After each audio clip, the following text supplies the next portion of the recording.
Pourquoi est-ce que tu me colles au basque? Et je vais te dire pourquoi. Because I'm too seul, il n'y a personne beside me. Salut tout le monde et bienvenue sur Écran Fou, et aujourd'hui on vient parler animation avec le Robot Sauvage, donc nouvelle pépite de chez DreamWorks qui, rappelez-vous, avait frappé déjà un grand, voire même un très grand coup il y a 2 ans avec le Chapeau T2, explosant tous les scores que même Disney avec ses films d'animation, même via Pixar, n'avait pas su égaler en termes de box-office, et alors sur le plan qualitatif j'en parle même pas. Et donc, ici, adaptation d'un roman de Peter Brown racontant l'histoire d'un robot normalement au service des humains qui, lors du voyage de sa livraison, finira naufragé sur une île complètement sauvage où seule la nature et la faune animale demeurent. Et donc, c'est en voulant rendre service à la faune locale que le robot va trouver sa place, notamment auprès d'un renard et d'un oison orphelin. Et alors, je le dis tout net, coup de cœur, mais vraiment quoi. Voilà, c'était la sortie familiale et franchement on a tous adoré. Ah, ils sont vraiment trop forts chez DreamWorks. Ah bah là, bon, en termes de box-office, je sais absolument pas ce que ça va donner, évidemment.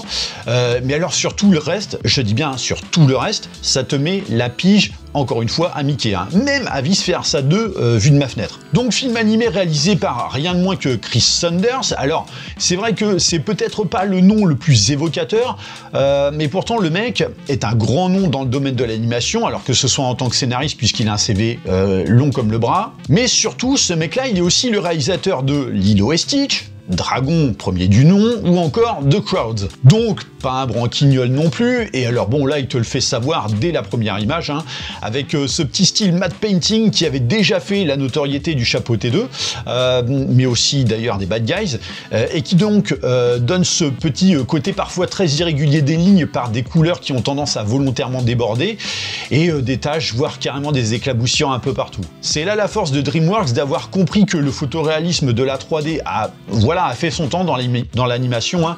Tout le monde en a fait son beurre, et aujourd'hui, effectivement, c'est devenu lambda, sans que pourtant personne ne sache véritablement comment transcender tout ça. Mais le transcender tout en restant dans le domaine propre de l'animation, pas dans le photoréalisme pur, puisque bon, ça effectivement, c'est un petit peu le fer de lance de Disney ces derniers temps, notamment lorsqu'ils font les adaptations live de tous leurs dessins animés, hein. Mais oui, il était grandement venu l'heure, hein, que quelqu'un propose enfin autre chose, que l'animation, au vu des progrès ahurissants que vit la technologie du cinéma et même à la télévision, puisque les technologies qu'on voit dans les films, tu les retrouves même presque automatiquement à travers tous les contenus de plateformes de streaming, notamment au rayon enfant, jusque dans leurs séries animées. Donc cette animation, effectivement, est restée figée dans un certain confort qui n'arrive plus à convaincre les spectateurs parce que, effectivement, ces derniers en ont beaucoup trop bouffé. Ça faisait longtemps que l'animation n'avait pas, effectivement, livré son effet waouh, quoi. Et c'est finalement Spider-Man Into the Spider-Verse qui a ouvert le bal à cette nouvelle tendance, à ce que justement les studios ne se reposent plus sur leur laurier, quoi. Oui, en fait, il a fallu un seul film qui s'écarte du carcan pour que ça chamboule tout.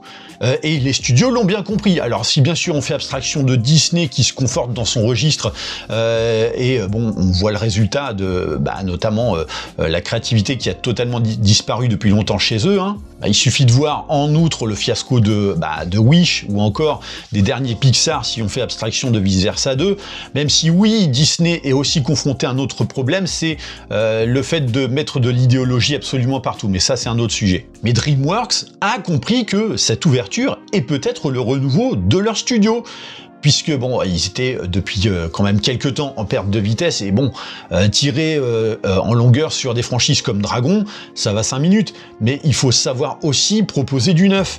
Et pour moi, le Robot Sauvage en est la parfaite démonstration, parce que déjà c'est inédit, et ensuite c'est d'une beauté folle. Donc c'est hyper coloré, avec, comme je disais, ce côté grossier, un petit peu des dessins qui se voient jusque sur les personnages et qui leur confèrent autant un aspect caricatural qu'attachant. Donc un peu comme quand tu regardes le dessin grossier d'un gamin, quoi. Et de ce fait, tu t'attaches instantanément, rien que par le visuel, à tout le monde. Et c'est évidemment sans parler de la caractérisation qui va jouer sur les personnalités et les caractéristiques propres à chaque animal, qui en font notamment leur qualité, mais aussi leurs défauts robot afin de dépeindre les lois de la... Alors, je vais pas dire de la jungle, parce que c'est pas du tout le décor, mais les lois de la nature, bon, qui sont peu ou prou similaires. Hein. Et Rose, donc, notre robot, passe aussi par cette caractérisation, donc d'une boîte de conserve programmée sans conscience, qui, au beau milieu de cet environnement, va découvrir et apprendre à outrepasser les limites de son système, et en développer une âme. Et c'est assez marrant parce que quand on voit justement un peu le parcours de Rose et la manière dont est dépeinte la civilisation humaine, il y a un côté Wall-E 2.0 assez intéressant, mais aussi d'ailleurs des inspirations à notamment à cet autre chef-d'œuvre qui est le Géant de Fer, alors notamment par rapport à l'apprentissage ou aux maladresses de Rose.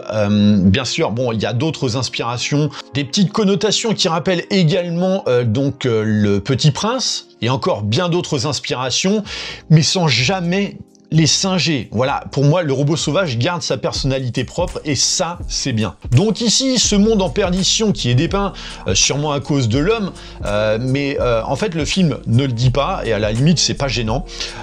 Donc chacun se fait sa propre idée là-dessus. Donc l'homme qui, lui, vit clairement dans sa bulle d'égoïsme, hein, et la nature qui fait face à la survie comme elle peut.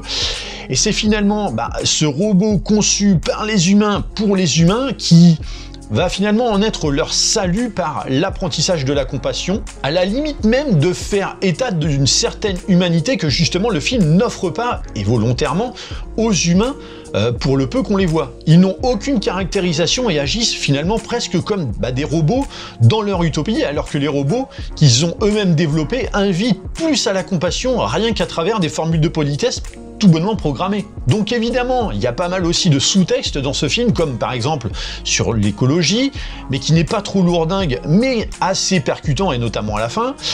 Bon, il y en a un autre sur l'intelligence artificielle et sa capacité à apprendre et comprendre, et que là où de nos jours, alors qu'on la développe en masse et qu'elle nous effraie tout autant, peut-être celle-ci, par sa vue d'ensemble, serait peut-être la plus à même de comprendre ce qui ne va pas dans notre monde, et pire, serait capable de faire état de traits de personnalité et de ressentiment, là où l'homme ne serait plus capable de ça, comme je le disais. Le film aborde également le sujet de la mort de manière suffisamment habile pour tout public, même les petits, même si oui, on est loin de la prouesse de Coco en la matière. De toute façon, Coco, c'est imbattable sur le sujet de la mort. Après, c'est un film qui a su aussi me surprendre parce que quand tu voyais la bande-annonce, ça ne semblait pas spécialement s'articuler sur une tonalité très humoristique.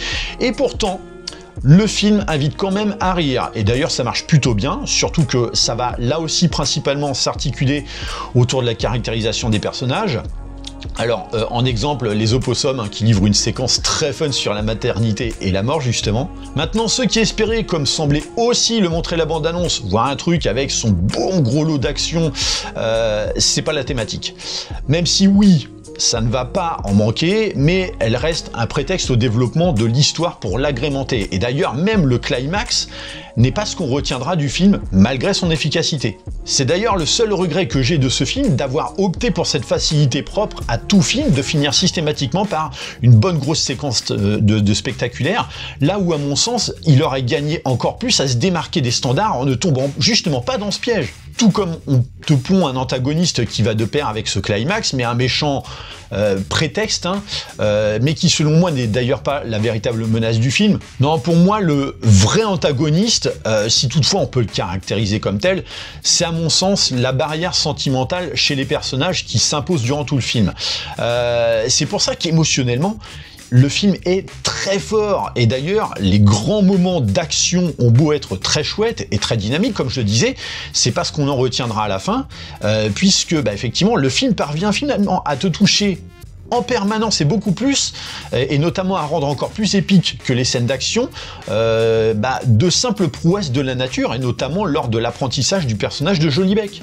Et alors la musique de Chris Bowers, mais elle est géniale, surtout alors une thématique particulièrement épique là aussi, donc je pense le thème principal, que dans ces instants, mais elle t'agrippe l'œil pour te titiller les glandes lacrymales, hein, c'est un truc de dingue. Donc oui, on a affaire à un combo ultra gagnant qui marche sur tous les plans et propose une vraie morale hyper touchante que je n'ai pas retrouvée ailleurs depuis longtemps. Voilà, même Vice Versa 2, qui est pourtant basé sur les émotions, n'a pas su m'atteindre à ce point. pour moi, le Robot Sauvage est dans l'immédiat le grand gagnant de cette année en termes de blockbuster d'animation. Alors, comme j'ai dit, je ne parle pas de box-office, mais de qualité. Et donc, bah, en plus, voilà, un film qui est adapté pour tous les âges. Hein. Voilà, tu peux emmener les mômes, les grands-parents, tout le monde. Hein. Voilà, on parlait de la potentielle renaissance de DreamWorks avec le chapeauté. Bon, alors, je parlerai pas de Kung Fu Panda 4, je l'ai pas vu et de toute façon, je déteste cette franchise. Mais oui, je pense que on est malgré tout face à un renouveau voilà, de ce studio là, de ce studio du jeune pêcheur sur la lune. Hein. Enfin bref, voilà, moi c'est tout ce que je peux vous dire. Filez voir le Robot Sauvage. Et puis en attendant, n'hésitez pas à me dire ce que vous en pensez dans les commentaires. Bien sûr, pensez à liker et partager la vidéo. Pensez à vous abonner à la chaîne de manière à vous tenir informé des prochains contenus. Et comme d'habitude, oui, je vous dis à très bientôt pour une prochaine vidéo. Allez, bye.